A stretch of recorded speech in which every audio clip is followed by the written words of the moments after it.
Hey y'all, welcome back again. Another episode, Healthy Design. We'll finish up talking about the muscle and strength pyramids today. So, the last three topics are exercise selection, rest periods, and then tempo. So, that's the speed at which you perform the rep. So, yeah, a lot of this is going to depend on what your goal is. So, like the exercises you choose, what are you trying to do? So if you're just trying to build muscle, then in a lot of ways you have a lot more options about anything will work. Now, along with that too, maybe there's a specific part that you want to develop. So, like the shoulder has three different heads, so maybe you want to do more rear delt or front delt or medial delt. Then you can do different exercises that will target that area a little bit more specifically. And so that may help you out and give you a little bit bigger bang for your buck. If you're more strength oriented, well, then a good bit of your lifting, especially like let's say you're competing in powerlifting, or you just want to see how strong you can get in the big three lifts, squat, bench, deadlift, well, then you need to do squat, bench, deadlift. Does that mean you only need to do squat, bench, and deadlift? No. But I mean, they're good exercises for all of us to do anyway. With squat, we get a squat pattern. Deadlift, we get that hinge pattern. Bench, we're getting a push. Then you add a pull. You've worked just about all the muscles in your body. So if you want like a real short, abbreviated program, there you go. You could do, like a bench press one day, shoulder press or incline press the next, and a pull down, pull up, and the other time do a bent over row, some kind of squat variation each day, some kind of deadlift variation each day. And so 4 exercises pretty much work most things in your body. You'll definitely get strong. If you're doing enough reps. So like if you're just keeping the reps at like 1 or 2, not going to build a whole lot of mass. It'll burn you out on the strength side too. So I don't recommend doing that for really long periods of time. Doing it some, yes, if you're trying to get strong, can be helpful. But again, if you'll just do those 4 exercises, say 5 to 10 reps, gradually over time get stronger in adding weight to the bar in that rep range, you'll get stronger and you'll put on a decent amount of size too. Now, will you necessarily look like a bodybuilder or have the same arm size and things? Probably not, because you haven't really done anything specifically for the arms. So that's where exercise selection gets involved, and that's why it's kind of more, it's further up, it's not the foundation. So what are you trying to do? Are you just trying to be overall healthy? Then again, just doing those 4 is going to cover a lot of your bases. If you're training for a sport, that's going to determine some of the exercises that you need to do as well. And then going back to kind of the strength side. So, if somebody is trying to get stronger, there's sticking points in a lift. Like in the bench press, just a little bit off your chest, that's where you kind of get stuck. So if you can get past that, you tend to make it up. If you don't get past that, you don't complete the rep. And so then you can put in some exercises that are going to help out on getting through that sticking point. You might also want to add in some exercises because, again, like for bench press, we need triceps, we need shoulders. So there's going to be some exercises there you could add for it. So you can probably see from this that it starts getting, it's like the snowball effect. It keeps getting bigger and bigger. First, we're just talking about bench press and getting strong there, but then, okay, what might be limiting us? Could be triceps, could be, shoulders. Now we have to add exercises for that, to help out too. That's, so you can see, it starts to snowball and build on itself. And that's why you can understand sometimes people are feeling like they need to do 30 different exercises just to cover each body part. Well, then I have to do prehab stuff so I don't get hurt. So I got to do rotations to protect my shoulder joint with the rotator cuff. None of that's bad, but you see how complicated it can get. And that's why people tend to kind of focus on this. And unfortunately, it's more the minutia. Those first things were much more important: the adherence, the volume, intensity, frequency, and the progression. Those things make a lot more difference in our progress and how we respond to things than the exercise selection, the rest periods, the tempo. So again, let's try to keep this as simple as we can. If you're training for a sport, you got certain exercises you're going to have to do, and you probably have a coach that's helping you with that. So we're going to kind of throw that out. Same side, if you're strictly training for strength and to be a power lifter, there's different places to go for that. So for what we're talking about, we're talking more general health, which means a combination of getting stronger and putting on a little bit of muscle. Again, we want to have more muscle because it's correlated with longevity. The reason I think that is just as we get older, we lose muscle, and sarcopenia is what it's called. The reason we lose muscles, we tend to eat less. Our body's, having to use up different resources, and it needs protein for different things, so it takes it from the protein stored in our body, which is muscle. Could also be gut lining, different things too. But that's why we want to try to make sure we have a decent amount of muscle mass so that if something happens, we do have that stored, the body can use it. Plus, there's all kinds of health benefits from exercising, and so we want those as well because, again, we're trying to be healthy.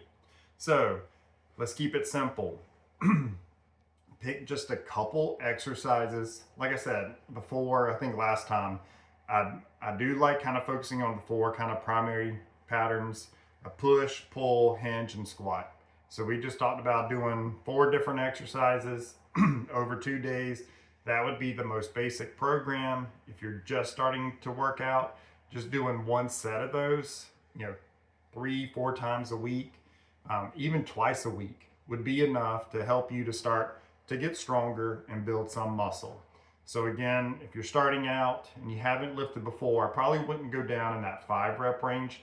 I'd probably stay more, let's say like 8 to 12, and just go until the last rep, gets a little bit hard. It's like, you're going and everything's fine, and then that last one's like, it was a little bit harder to do. Go ahead and stop there. We don't need to go to failure or anything else when you're just starting out.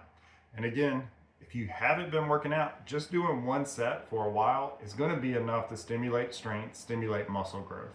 Now, that's not going to last forever. You'll have to bump up a little bit, and so you can start doing 2 to 3 sets.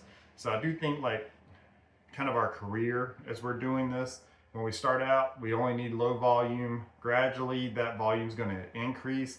Then there's going to come a point where we're so advanced, aren't we so special, that volume is going to need to come down. Now we're able to lift heavy enough weights. We need more time to recover. Plus, as we get older, we might need more time to recover. So there's several reasons for that. But I think that's going to be kind of the general trend: is we don't need much, then we need some, and then we need to start coming back down a little bit. So beginner, that's what I would do. If you're starting to get a little bit more advanced, so you're more into that intermediate stage, so like late beginner, early intermediate stage, or maybe you're just like, I wouldn't mind my arms being a little bit bigger, since those exercises aren't doing that. Do those same 4, but now add in a curl and some kind of tricep, exercise, so elbow extension, or maybe you want even shoulders too, so you can do a side raise. You start doing that, now we're up to 7 exercises total. Still not that much. 2 to 3 sets each, 2, 3, 4 times a week. You'll see a lot of good gains from that. So it doesn't have to get very complicated. We don't necessarily need to do 5 exercises per muscle group. You can do that, and if you're trying to maximize hypertrophy and stuff, you probably want to do more than what I'm saying for sure. I still don't know about 5 exercises. That might be a little excessive, but 2, 3, maybe 4. Back's got a lot of different muscles, so you might want to do a few different exercises there. And then, if you take just quads, you don't need too many exercises for it, and hamstrings. But if you're doing legs, you need something for hips, you need something for quads, you need something for hamstrings, you need something for calves. So you can see that could get a little bit more complicated too. But again, just start kind of very easy, add as you need to, and you don't really have to overcomplicate things. As you get more advanced too, you may figure out that certain exercises work better for you, and by all means use those. I don't think we need to change exercises too often. I'm not the biggest fan of doing the exact same exercises. So let's say you're working a body part. I need to back up, sorry. So let's say you're working a body part 2, maybe 3 times a week. You could do that, 3 full body workouts. I wouldn't want to do like a flat bench press every single workout. One, I would get bored with it. So some of this is psychological. And that's where I think the exercise, like changing things up, probably has more benefit. It's more from a psychological standpoint a lot of times. But I also don't want to just keep doing that same movement pattern exactly the same every time. So I would prefer to do like a bench press one time, maybe a slight incline the next, maybe a little bit higher incline the time after that, or do a fly movement, just change it up, period. That way I'm still working chest every single workout, but the movement's just a little bit different. So no one thing is just getting kind of worn out, basically, or done consistently, leading to wear and tear issues or anything along those lines. So, all right, hopefully that helps kind of cover the exercise selection. Again, if you watch some of my videos on things that I do, I found exercises that seem to work well for me, and I've been doing them now for a while. A new training cycle comes up, I keep some of them in. Some things I throw out because they didn't work, or I don't like them a whole lot, so I go back to something I've done. I do think it's good to change up, even those you like, every now and then, take them out, put something else in, then come back to them. They don't have to be taken out for too long. It just depends. All right, so next, rest periods. Basically, what I would say is rest long enough so that you can give a good effort on the next set. So let's say you did a set and, maybe you're kind of that late beginner, advanced, or into the intermediate stage, and so maybe now you are going to failure, or you got one rep short, so that last one's a little bit slower. Rest long, and let's say you got 12 reps on that exercise. So rest long enough to where when you do the next one, you can get at least 8, but probably more like 9, 10, or 11 reps on it. And so that's probably not going to be 30 seconds. Probably not going to be 60 seconds, especially if it's a big compound lift like bench press. It's probably going to be a few minutes, like 2-3 minutes, maybe more than that. If it's just like curls or a smaller muscle group, it probably won't be as long. So just rest long enough to get there is the basic idea of it. We can use the rest periods to get some different benefits in a sense. I don't think they'll help out too much. Like going too short with the rest period can negatively impact strength. It can negatively impact muscle growth as well. If you follow on what I'm doing now, I have some days that are depletion workout days right now. So it's not very long rest intervals.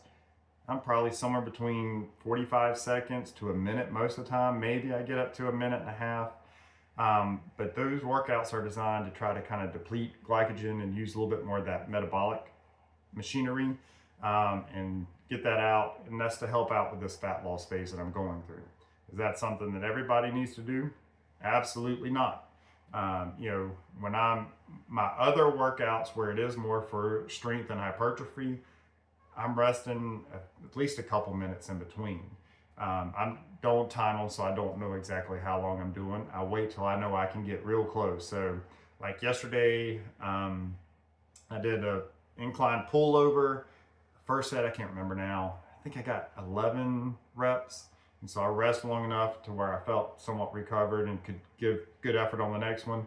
And I got 9. Did, under grip, so a chin up, 55 pounds added on my waist. I got 6 reps the first time, rested long enough to give a good effort on the second set, and I got 5 reps. So again, close. And that second set was a little bit closer to failure than the first one. Maybe I could have got 7 on the second. Maybe I could have got 5.5 on that second set. I couldn't have got a full rep for sure. So again, that's kind of the rest period side. So it kind of depends on what your goals are. Just know if you shorten the rest periods too long, again, it could negatively impact strength because you're just not recovered. You can't get that same effort again. And it could kind of impact the growth side of things because again, you can't give that effort. And now the volume's going down too because you're not doing as many reps and different things like that. Tempo is something where people really focus on. I don't think it matters a whole lot. I mean, I think you want to always be in control of the weight in the sense, but that doesn't mean that I have to, lower down so slow on the bench. I think you don't want to like just dive bomb the bench press, bounce it off your chest and get it up. You're probably not going to get the same strength and hypertrophy benefits by doing that. But, as I've said before, with some of the, again, if you follow on the workouts, I don't like the higher rep stuff. I sprint for a reason and I boulder for a reason. I don't sport climb and I don't run long distance. I don't like that endurance side of things. I like kind of more the quick and over with stuff. So some of like the lower body workouts I'm doing right now are to try to help out with sprinting. So it is kind of this drop and come back up real quick, trying to be more explosive. So I mean, I could stop that weight at any point, but I'm trying to work on that relaxation and then that quick contraction too. So that's why those exercises are performed in that way. Now, for upper body, I'm not trying to do some of that same thing. That's not the goal. The goal is a little bit more on the hypertrophy side. And so I'm controlled on everything. I still probably move a little bit faster than some people because that's just what I prefer, but I could stop the rep at any time, things like that. Most of the studies show too that, there's not too much difference between doing things faster versus slower when it comes to muscle growth. And when we're talking about strength, the heavier the weight is, even though you may be trying to move it fast, if it's getting close to your limit, you're going to move slower. That's just the way it is. And I mean, sometimes like power lifters might take 5-10 seconds just to do a deadlift. And I mean, that's because that weight is so heavy and they're struggling so much. Again, us just looking for kind of more general help, probably don't need to do that. Might be a little excessive. But that gives you some ideas on it. So there's all there can be some benefits too to slowing down the tempo. So like slowing down the eccentric, and feeling it, there can be a little bit more muscle damage from that. Maybe that leads to more growth, probably not. But where it can be helpful too, like in my case, I've got a set of adjustable dumbbells that go up to 90 pounds. So like yesterday, I changed up my exercise order just a little bit because I was already doing like 70 pound the dumbbells for the incline press, like just a slight incline. So I went ahead and did the one that hits more front delt and chest where the dumbbells are together, pushing that way. Did it first to pre-exhaust the chest a little bit. That way that 70 pounds, I can do fewer reps because I'm already fatigued. I should still get very similar hypertrophy response, but this way I don't go up to where like now I need 95 or 100 pound dumbbells that I don't have. So that's more from a logistics standpoint rather than there's this training benefit from that.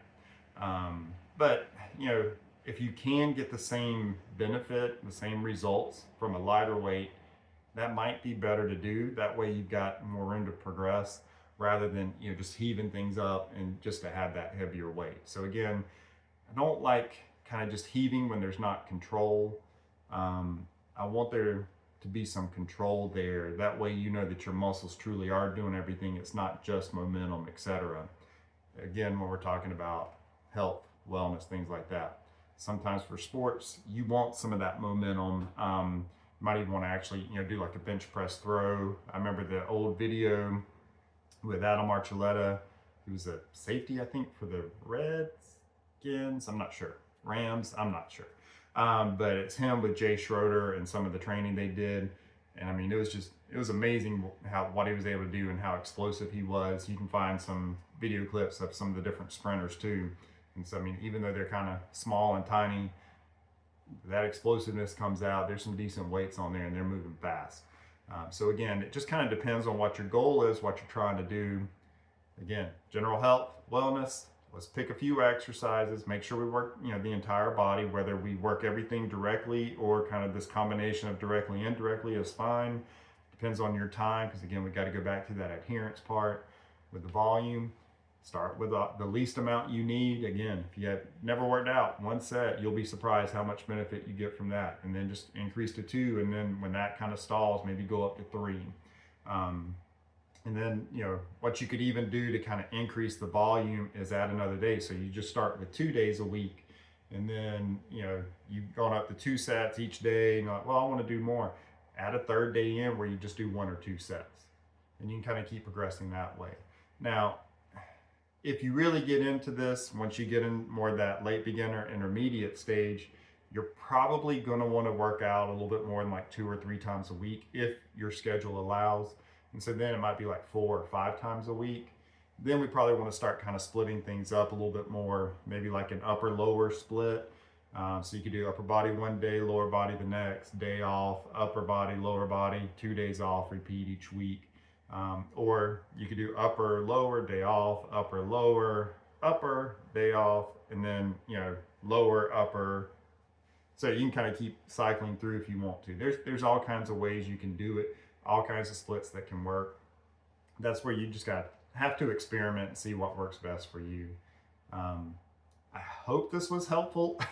Hopefully it gives you some ideas. Just try to keep it simple. Pick a few exercises, do them consistently, try to progress over time, consistently. It doesn't have to be day to day, week to week, but you do want to see some progression, at least every few months and from year to year.